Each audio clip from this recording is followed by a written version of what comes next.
A five-member coroner's jury has unanimously rejected a police officer's claim that he shot a suspect to death in fear of his life.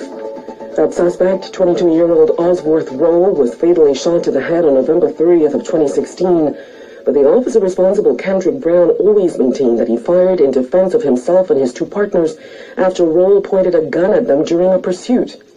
His account of the shooting was disputed in court by the alleged leader of the fire and theft gang, Nathaniel Miller, who testified that he, Rowe, and a 16-year-old were smoking in the backyard when the officers, wielding guns, opened fire on them, forcing them to run away. He denied that anyone in his party was armed. Attorney Ramona Farquharson Sr., who represented the victim's family, suggested the crime scene was staged and the gun planted, and it seems the jury agreed.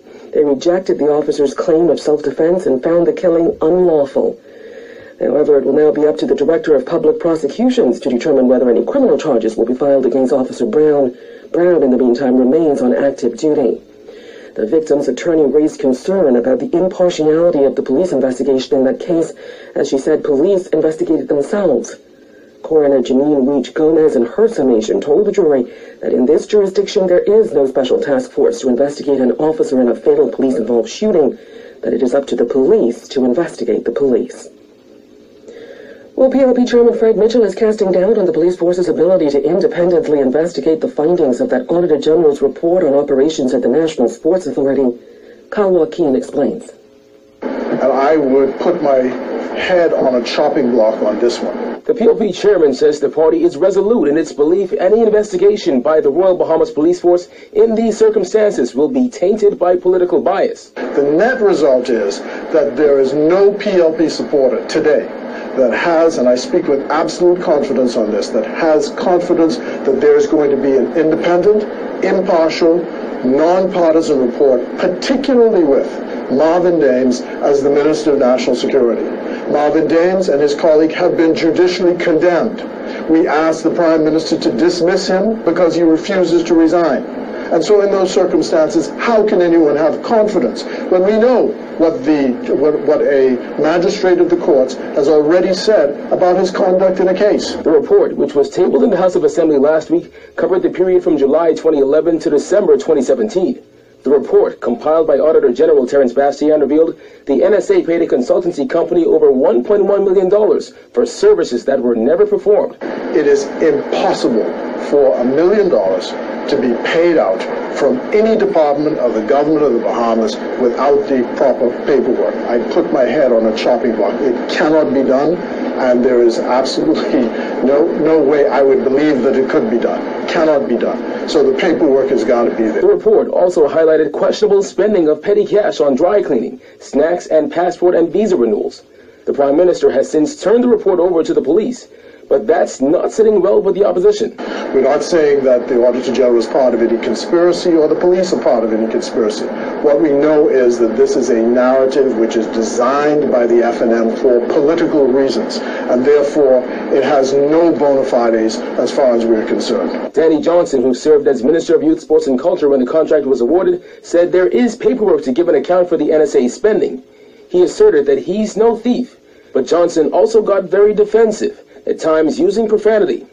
Here was Mitchell's response. I think that what he has made a case out is there's a philosophical difference. So don't get mixed up with the language. Some people said, oh, he said these bad words and so on and so forth. Don't get mixed up in that foolishness, right? If someone is denying that there's any wrongdoing, is laying out a case, don't get mixed up in the language. What are the facts? Guardian News Network, I'm Kyle Joaquin. Attorneys representing some shantytown residents on New Providence will head to court this week to request access to government documents relevant to their case, as they claim there has been no disclosure by government in the matter. 177 residents of those migrant communities have filed legal action, holding government's destruction of their homes, which were allegedly constructed without requisite permits.